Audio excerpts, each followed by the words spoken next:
And so we come to the second day of our Jesus tree journey through Lent. And we're going back to Genesis and forward to John chapter 1. Let's begin with John chapter 1.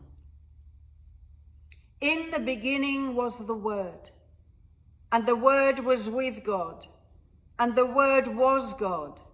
He was with God in the beginning. Through him all things were made. Without him nothing was made that has been made. In him was life, and that life was the light of men. The light shines in the darkness, but the darkness has not understood it.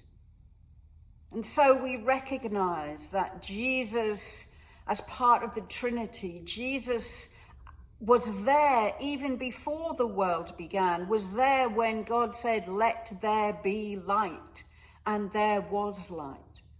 And as we go through the creation story, we come to these words. Then God said, "Let us make man in our image, in our likeness, and let them rule over the fish of the sea and the birds of the air, over the livestock, over all the earth, and over all the creatures that move along the ground."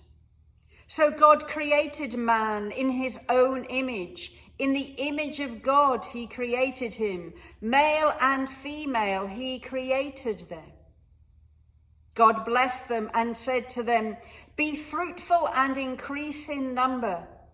Fill the earth and subdue it. Rule over the fish of the sea and the birds of the air and over every living creature that moves on the ground." Then God said, "I give you every seed-bearing plant on the face of the whole earth, and every tree that has fruit with seed in it. They will be yours for food. And to all the beasts of the earth and all the birds of the air and all the creatures that move on the ground, everything that has the breath of life in it, I give every green plant for food." And it was so. God saw all that he had made, and it was very good. And there was evening, and there was morning, the sixth day. And so we hang the picture on the Jesus tree of Adam and Eve and the whole world. There. And my thought for this day is that God looked at the world and saw that it was good. He gave all creatures the green plants for food. And I saw yesterday the David Attenborough program that is being put on about the planet, and I saw orangutans in devastating circumstances because their forests are being depleted so drastically. And as we think about environmental issues, we know that there is disaster on the horizon if we don't act.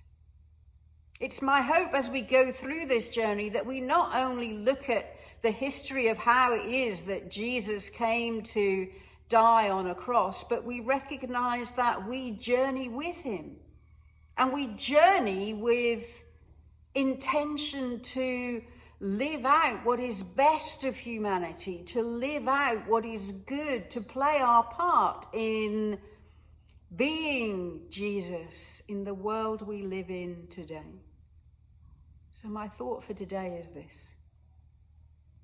What one action could you take that is environmentally friendly, that is an action that acknowledges that God gave us dominion, is the word used, over the earth, and we have a responsibility to do it well, to steward well, to speak out, but not just to speak, to act, to make choices that allow the planet to breathe in a way that maybe lockdown has done, that we haven't given it for a long, long time.